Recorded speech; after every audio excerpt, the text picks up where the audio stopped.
सोलापूर महानगरपालिकेच्या महापौर पदाच्या निवडीनंतरची दुसरी विशेष सभा 20 फेब्रुवारी रोजी विनायक कोंडेल यांनी यशवंतराव सभागृहामध्ये बोलवली। या सभेमध्ये प्रामुख्याने जे 3 विषय आहेत त्याच्यामध्ये सुकृत नगरसेवकाच्या निवडीचा आहे, स्थायी समितीचा आहे आणि परिवहनचा आहे। सर्वांचं लक्ष लागून राहिलेला विषय म्हणजे सुकृत नगरसेवकाचा, म्हणजे नामनिर्देशित सदस्य अर्थात सुकृत नगरसेवक यांची निवड आणि ते 10 सदस्यांची निवड करायचे आणि 10 सदस्यांच्या निवडीसाठीचा जो निकष आहे देवेंद्र फडणवीस यांनी पक्षाच्या वरिष्ठ नेत्याला, स्थानिक पक्षाच्या वरिष्ठ नेत्यांना त्यांनी सांगितलंय की बाबा ज्या जातीचं प्रतिनिधित्व सर्वाधिक सभागृहामध्ये आहे अशांना न देता जो मायक्रो लेवलने आहे किंवा मायक्रो जात समूहातून येतो अशांना ते प्रतिनिधित्व देण्याचे संकेत त्यांनी दिले होते। त्या पद्धतीचा प्रयत्न किंवा तसे हालचाली पक्षाच्या वरिष्ठ नेत्यांकडून झाले आणि तशाच पद्धतीची व्यूहरचना सभागृहामध्ये करण्यात आलेली आहे। आणि जर का बघितलं तर कालची एक घटना की बाबा 87 सदस्यत्व असलेल्या भाजपाने आता वैभव हातुरे यांना अध्यक्ष करून घेतल्यामुळे 9 सदस्य हे आता भाजपाचे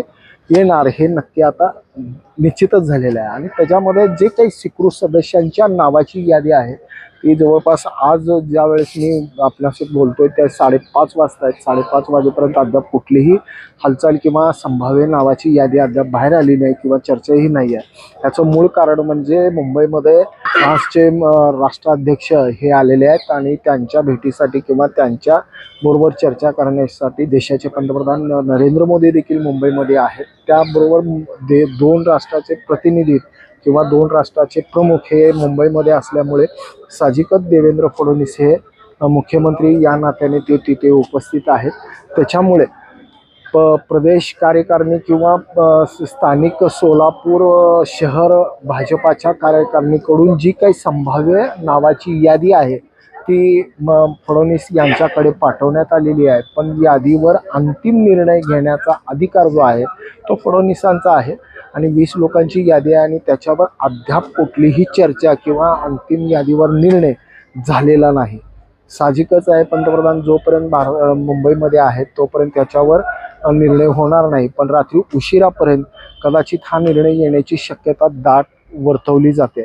पण जर का समजा अंतिम यादी ही निश्चित झाली नाही तरी काही फरक पडणार नाही। पक्षाच्या वरिष्ठ नेत्यांच्या कडून असे कळवले जाते की ज्यांना कुणाला संभाव्य म्हणून आम्ही यादीमध्ये समाविष्ट केले अशा सर्वांना आम्ही उद्या नामनिर्देशन पत्र भरण्यासाठीच्या सूचना देऊ।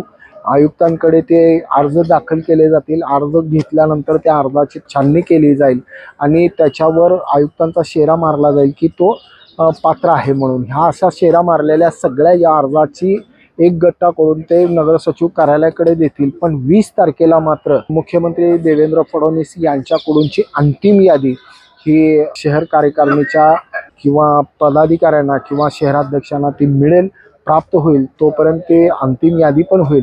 पण ह्याच्यामध्ये की अंतिम यादी आल्यानंतर जे काही संभाव्य ज्यांनी कोणी अर्ज भरला असेल त्यांची फक्त अर्जाचाच विचार केला जाईल, बाकीचे हे रद्द केले जातील।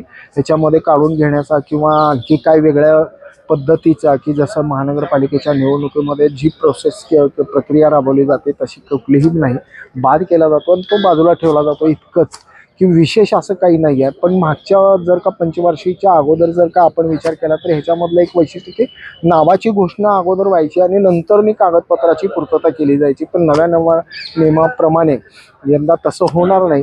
अगोदर कागदपत्राची पूर्तता करावी लागणार आहे आणि तदनंतर नावाची घोषणा केली जाणार आहे। 9 तारखेला जे काही नावाची अंतिम यादी मुख्यमंत्री देवेंद्र फडणवीस यांच्याकडून होईल त्यावेळेस शहराध्यक्ष हे नगर सचिव किंवा महापौरांना ती अंतिम यादी देतील, त्याच्यामधूनची नावं ही निश्चित केली जातील। पण ह्याच्यामध्ये जे संभाव्य नावं आहेत त्याच्यामध्ये 20 लोकांच्या नावाची यादी शहर कार्यकारिणी किंवा शहराध्यक्षाकडून किंवा पालकमंत्री यांच्या संयुक्त बैठकीतून दिलेली नावं आहेत। त्याच्यामध्ये संभाव्य 1 ते 9 असे नावं आहेत की जे शहर कार्यकारिणी किंवा शहराध्यक्षांना वाटतात अशी 9 नावं आहेत आणि 11 जणांची वेगळी यादी आहे, त्याच्यामध्ये एक वेगळी नावे आहेत। त्या दोघांचा समेट घालून 9 लोकांची यादी ही अंतिम केली जाणार आहे. त्याच्यामध्ये अनेक संभाव्य नावं आहेत. संभाव्य नावाचा उल्लेख करणं आता योग्य होणार नाही, पण ह्याच्यामध्ये MIM पक्षाने आपला उमेदवार निश्चित केल्याचं आम्हाला कळते आणि त्यांनी MIM पक्षाकडून नयूम सालार ह्या नावाचा उल्लेख केला जातो आणि नयूम सालार हे लवकरच आपल्या उमेदवारी अर्जाच्या अनुषंगाने ते उद्या येऊन अर्ज दाखल करतील असंही बोललं जातं. पण आता अंतिम निर्णय किंवा पक्षाचा आदेश हा कसा आणि कशा पद्धतीनं असेल हा म्हणजे एक सर्वात मोठा म्हणजे एक माध्यम क्षेत्रामध्ये म्हणा किंवा शहराच्या राजकीय वर्तुळामध्ये सर्वात महत्त्वाची चर्चा म्हणजे की भाजपाचे 9 कोण आणि हे कोण असतील ह्याच्यावरच आहे आणि ते अद्याप तरी आलेले नाही आहेत. पण एक मात्र नक्की की संभाव्य यादीमध्ये बऱ्यापैकीच प्रतिनिधित्व पुन्हा एकदा म्हणजे आपण जातीय समीकरणावर भाष्य केलं होतं, पण तसं न होता मराठा समाज, लिंगायत समाज आणि पद्मशाली समाज हा पुन्हा एकदा एक प्रतिनिधित्व देण्याची दाट शक्यता वर्तवली जाते. संभाव्य यादीमध्ये 3 RSSची संघटनात्मक काम करणाऱ्या किंवा पक्षाला त्याचे पूरक असं मदत होणाऱ्या अशा तिघांचीही नावं त्याच्यामध्ये प्रामुख्याने घेतली गेलेली आहे. आता बघू की नेमके कशा पद्धतीनं ह्या यादीवर अंतिम निर्णय घेतला जाईल आणि सामाजिक समतोल कशा पद्धतीनं साधला जाईल याकडे आता सर्वांचं लक्ष लागून राहिलं आहे. ब्रेन न्यूज करता यासिन शेखसह मी नितीन पात्रे.